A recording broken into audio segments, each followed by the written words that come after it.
মোৰ হাতত খবৰ আছিলে, মই এজনক হোৱাটছআপ কৰিও দিছিলোঁ। অলৰেডি দিল্লীৰ পৰা অৰ্ডাৰ আহিছিলে যে এই প্ৰস্তাৱটো গৃহীত কৰাৰ সময়ত তেওঁলোক উপস্থিত থাকিব নালাগে। কাৰণ আজি সদনে অলপ পিছতে কংগ্ৰেছ দলক সমালোচনা কৰি এটা প্ৰস্তাৱ ল'ব। কি প্ৰস্তাৱ ল'ব? যে আমি আহ্বান জনাম সদনে যাতে নাৰী শক্তি অধিনিয়ম বিলখন গৃহীত কৰায়। সেইটোৱে আমাৰ প্ৰস্তাৱ। আৰু ৰাতিপুৱাই তেওঁলোকলৈকে ইনষ্ট্ৰাকশ্যন আছিলে যে এই গৃহীত কৰাৰ সময়ত যিকোনো এটা পইণ্ট উলিয়াই ৱাকআউট কৰিব লাগে। এইবিলাকৰ কাৰণে মানুহে তেওঁলোকক বেয়া পায়। আজি যেতিয়া সদনে মহিলাক ৰিজাৰ্ভেশ্যনৰ বিল দিয়াৰ বা মহিলাক ৰিজাৰ্ভেশ্যনৰ দিয়াৰ এটা প্ৰস্তাৱ পাঠ কৰিছে, মই যদি কংগ্ৰেছ হ'লোহেঁতেন মোক মাৰিলে খেদিলেও মই উঠি নগ'লোহেঁতেন। কাৰণ মই আপুনি দুইজনে ভাল কৰিছে, সেইকাৰণে দুইজন জিকি আহিছে। ভাল কৰাৰ কাৰণেতো জিকি আহিছে, নহ'লে মমতা বেনাৰ্জী বেংগলত হাৰি গ'ল, অসমততো মমতা দিদি নামত ওট হৈ গ'ল। কিয়? কাৰণ যুক্তিনিষ্ঠ কথাত আছে, আপুনিও আছে, যে ইয়াতে মহিলাৰ যদি বিল এখন পাছ হোৱাৰ সময়ত ওলাই গ'লেও বাৰু আকৌ সোমাই আহিব লাগিছিলে যে আমি ইয়াৰ ভাগ ল'ম। তেওঁলোকৰ মহিলা বিৰোধী, আৰু মই কৈছোঁ this is not a unparliamentary word, মহিলা বিৰোধী চৰিত্ৰটো এই ৱাকআউটৰ জৰিয়তে আকৌ এবাৰ তেওঁলোকে প্ৰমাণ কৰি দিব। ৯৬ চনতো এই কাম কৰিছিল, ৯৮তো এইটো কাম কৰিছিল, ২০০০তো কৰিছিল, ২০০৬তো কৰিছিল, ২০০৮তো কৰিছিল।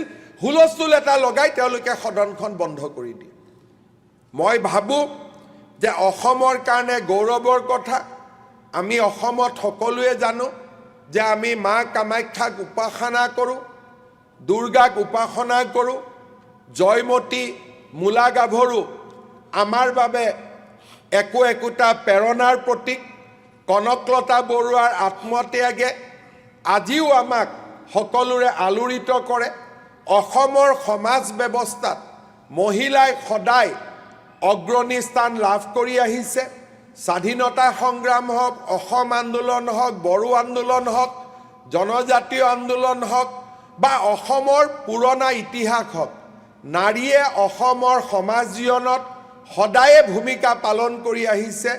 আৰু অলপ আগতে মোৰ ভাষণত মই কৈছিলোঁ যে কেনেকৈ ৪০ লাখ মহিলা সদস্যই আত্মসহায়ক গোটৰ জৰিয়তে আজি অসমৰ অৰ্থনীতিকো এটা নতুন ৰূপ দিবলৈ প্ৰয়াস কৰিছে। অধ্যক্ষ মহোদয়, এই যদি কনষ্টিটিউশ্যনেল এমেণ্ডমেণ্ট বিলখন পাছ হ'লহেঁতেন আমাৰ কেইবাটাও লাভ হ'লহেঁতেন।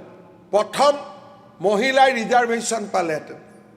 দ্বিতীয়তে, আজি আমাৰ সদনত মাত্ৰ ১৪খন চিট, ধুবুৰীত ১০ লাখতকৈও ১৫ লাখতকৈও বেছি ভোট আছে। আমাৰ ২১টা পাৰ্লিয়ামেণ্ট চিট হ'লহেঁতেন। কিমান ভাল হ'লহেঁতেন যে অসমৰ পৰা ২১জন প্ৰতিনিধি থাকিলহেঁতেন। আৰু আমাৰ বিধানসভাখন আমি আগতে ডাঙৰ বিধানসভা বনাইছিলোঁ যাতে আমাৰ মহিলা ৰিজাৰ্ভেশ্যনৰ পিছতো চিট বাঢ়িব। আৰু এই সদনখন যদি চাই আপুনি দেখিব যে যিমান এমেণ্ডমেণ্ট হ'লহেঁতেন সিমানখন আসন ইয়াতে খালী আছে। তাৰ মানে এইটো কোনো ৰাজনৈতিক উদ্দেশ্যেৰে কৰা সদন নহয়। এইখন সদন কোনে বনাইছিল অধ্যক্ষ মহোদয়? কংগ্ৰেছৰ দিনত হৈছিলে, টংক বাহাদুৰ ৰায়ে আৰম্ভ কৰিছিল। তাৰমানে কংগ্ৰেছৰ দিনৰ পৰা এইটো চিন্তা আছিলে যে এটা সময় আহিব য'ত নেকি 50% চিট বাঢ়িব। আপুনি আমাৰ বিধানসভাখন চাওক, নিয়মমতে মোদী ডাঙৰীয়াৰ দিনততো এইখনৰ কাম আৰম্ভ হোৱা নাছিল। এইখনৰ কাম আৰম্ভ হৈছিল তৰুণ গগৈৰ দিনত। টংক বাহাদুৰ ৰয় ডাঙৰীয়া অধ্যক্ষ থাকোঁতে তেওঁ কিয় ইয়াতে চিটৰ সংখ্যা বেছি কৰি থৈ গৈছিল? তাৰমানে এইটো আগৰ পৰাই নিৰ্ধাৰিত হৈ আছিল যে যেতিয়াই ডিলিমিটেশ্যন হ'ব এইবাৰ চিট বাঢ়িব। আৰু একজেক্টলি চিট কেইটা যদি গন্তি কৰে ইমানেই চিট যিমান সদনত বিলত উত্থাপন হৈছিল। আৰু পাৰ্লিয়ামেণ্টখনো এনেকৈ বনোৱা হৈছিলে যাতে বৰ্ধিত চিট আমি সদনৰ ভিতৰত একমডেট কৰিব পাৰোঁ। তাৰমানে এই যিখন সদন অধ্যক্ষ মহোদয়, ইয়াৰ কাম আৰম্ভ হৈছিল মোৰ যদি মনত আছিল এৰাউণ্ড ২০০৭-০৮।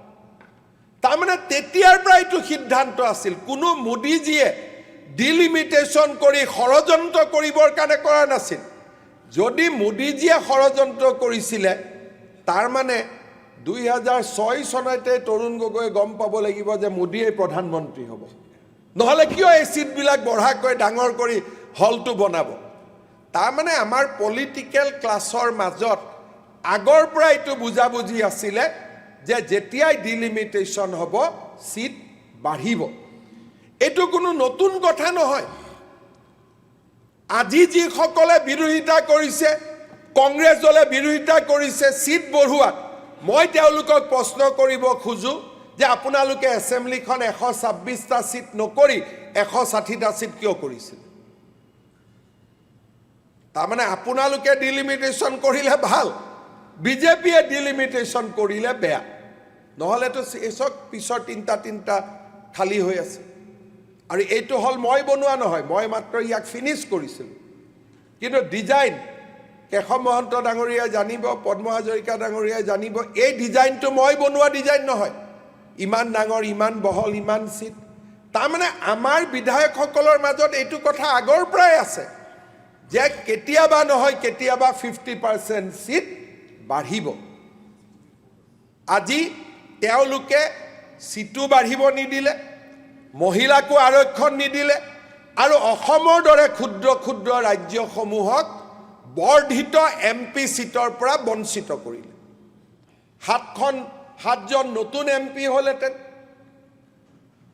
অৰ্ধেক বিধায়ক আহিলেহেঁতেন ক্ষুদ্ৰ ক্ষুদ্ৰ জাতি সত্তাসমূহে অধিকাৰ পালেহেঁতেন আৰু তাৰ লগতে 33% মহিলাৰো ৰিজাৰ্ভেশ্যন হলে অধ্যক্ষ মহোদয় এই কথাবোৰ এনেই নহয় আজি যেতিয়া এই বিলখন আহিছে অলৰেডি অৰ্ডাৰ আছিল যে আপোনালোক ওলাই যাব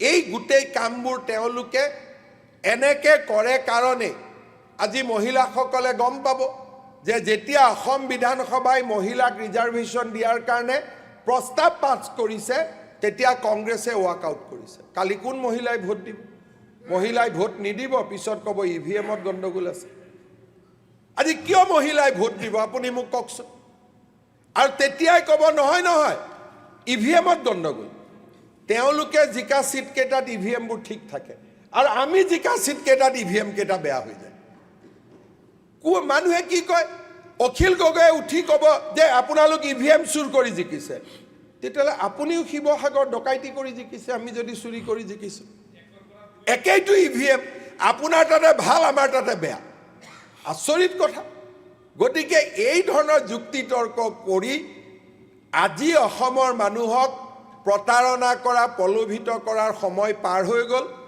আমি বিচাৰো এজন অসমবাসী হিচাপে লোকসভাৰ সিট বাঢ়িব লাগে এছেম্বলিৰ সিট বাঢ়িব লাগে ক্ষুদ্ৰ ক্ষুদ্ৰ জাতি সত্তাসমূহে অধিকাৰ পাব লাগে আৰু তাৰ লগত আমাৰ মাতৃসকলে 33% ৰিজাৰ্ভেশ্যনৰ সুবিধা পাব লাগে সেইবাবে মই সদনক আহ্বান জনাম যে আমাৰ নাৰী শক্তি অধিনিয়ম বিল সোনকালে পাছ কৰিবৰ বাবে বা তাক নতুনকৈ ইন্ট্ৰোডিউস কৰি পাছ কৰাৰ বাবে অসম বিধানসভাই সংসদক আহ্বান জনাই আমি যেটো প্ৰস্তাৱ আজি পাৰিত কৰিব খুজিছো তাক যাতে সৰ্বসন্মতিক্ৰমে পাৰিত কৰে আৰু আপোনালোকেও ৰাইজক গৈ ক'ব যে মহিলা ৰিজাৰ্ভেশ্যনৰ বিল পাৰিত কৰাৰ সময়ত কংগ্ৰেছে ৱাক আউট কৰিছে